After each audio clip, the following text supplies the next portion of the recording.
Pada bagian ini kita lihat perbedaan morfologi antara nyamuk yang penting sebagai vektor penyakit di Indonesia. Ada genus Anopheles, Aedes, dan Kulek. Kita lihat perbedaan morfologinya dari bentuk telurnya, larva, dan pupa hingga dewasa. Kita akan lihat pertama itu dari telur ya. Nah, telurnya untuk Anopheles, dia diletakkannya satu-satu secara terpisah.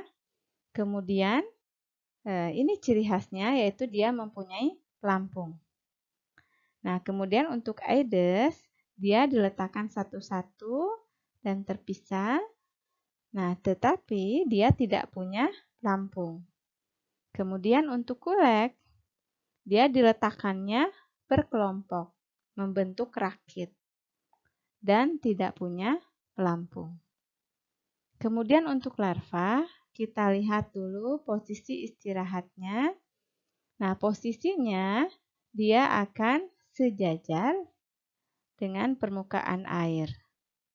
Nah, kemudian ciri khas yang lain bahwa dia tidak punya sifon atau tabung pernapasan.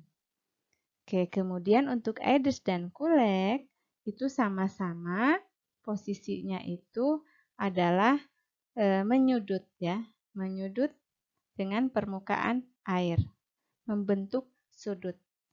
Oke, ini sama juga membentuk sudut dengan permukaan air, kemudian sama-sama punya tabung pernapasan atau yang disebut sifon. Tetapi berbeda antara sifon Aedes dan Kulek. Kita perhatikan ya. Nah, ini ukurannya pendek untuk Aedes, tetapi untuk Kulek ukurannya panjang. Nah, kemudian ada kumpulan rambut ya pada sifonnya. Ada satu pasang untuk Aedes, tetapi untuk Kulek ada beberapa pasang atau beberapa kumpulan rambut. Tetapi untuk pupa, begitu ya, tadi kan telur sama larva, tetapi untuk pupa, untuk ketiganya ini sulit untuk dibedakan atau perbedaannya sangat kecil. Kita lanjutkan pada morfologi dewasanya. Untuk Anopheles, posisi istirahat pada nyamuk dewasa yaitu dia membentuk sudut. Proboscis dengan tubuhnya dia lurus gitu ya, membentuk garis lurus seperti ini. Nah, tetapi untuk Aedes dan Kulek, nah dia proboscis dan tubuhnya membentuk sudut gitu ya, membentuk sudut. Jadi posisinya datar. Kalau yang Anopheles posisinya membentuk sudut atau menungging ya. Kalau untuk Aedes dan Kulek datar. Oke, kemudian kita lihat kepalanya. Kepalanya untuk yang betina, palpusnya ini sama panjang dengan proboscis. Ini palpus kan yang dua ini ya. Dua ini, proboscis yang di tengah.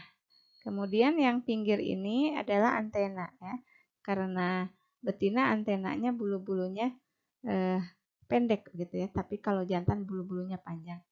Oke, untuk Anopheles betina, palpus dan proboscis ini sama panjang. Tapi kita perhatikan untuk Aedes dan Kulek, palpusnya lebih pendek ya. Lebih pendek daripada proboscis. Oke, kita perhatikan ini gambarnya palpusnya pendek ya, tapi proboscisnya panjang. Gitu ya. Ini juga sama, palpusnya pendek, proboscisnya panjang. Oke, kemudian ada ciri khas pada ujung dari abdomen. Oke, pada Aedes dan Kulek. Nah, untuk ujung abdomen pada Aedes itu biasanya runcing. Tetapi kalau untuk pada Kulek, ujung abdomennya adalah membulat. Nah, ini ujung abdomen ya, membulat. Nah, ini runcing. Nah, kemudian ada perbedaan yang lain, apalagi ini untuk membedakan atau ciri khas dari Anopheles. Nah, bahwa pada sayapnya ada bercak-bercak hitam. Jadi pada sayapnya ini ada ciri khas bercak hitam pada Anopheles. Tetapi kalau pada Aedes dan Kulex tidak ada bercak hitam. Pada gambar ini kita amati lebih detail mengenai morfologi kepala.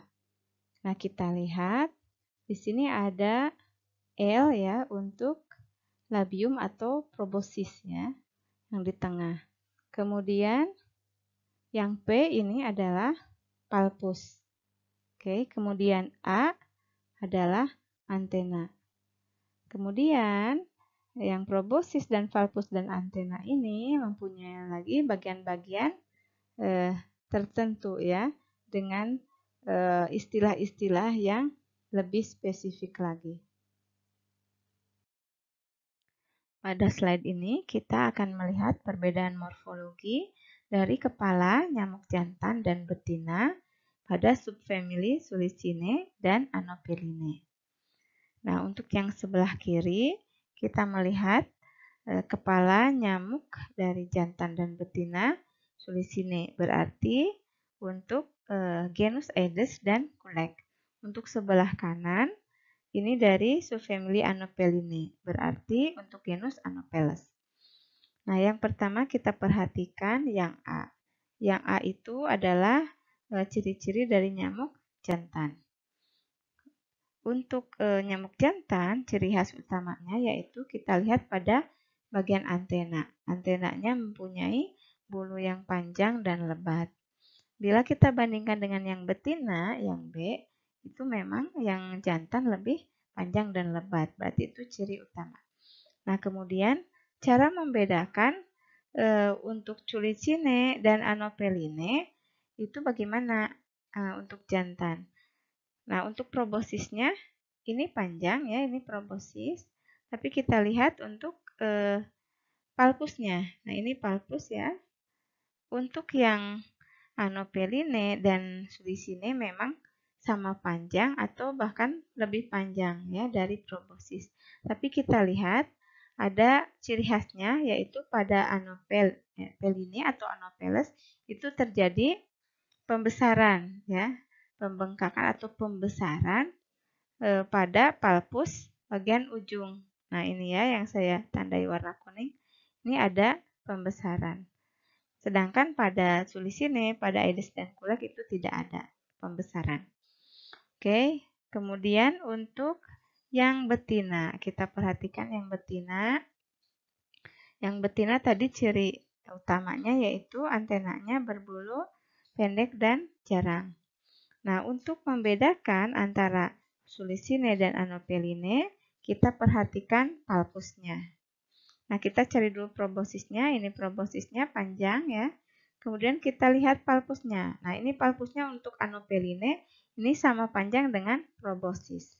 Tetapi untuk Sulicinae, yaitu Kulex dan Aedes, palpusnya lebih pendek dari proboscis.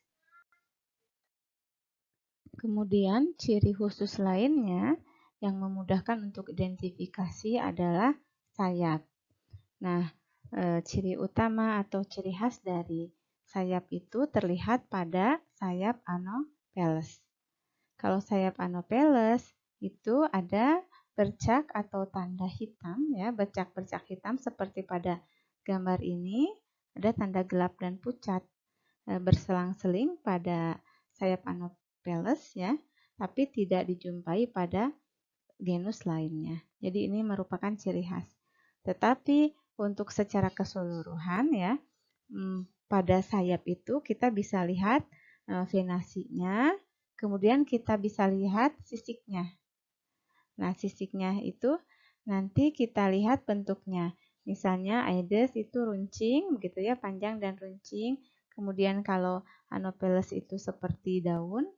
Kalau untuk Mansonia misalnya itu membentuk segitiga bersudut. Ya, nanti kita lihat pada penjelasan ciri-ciri masing-masing genus.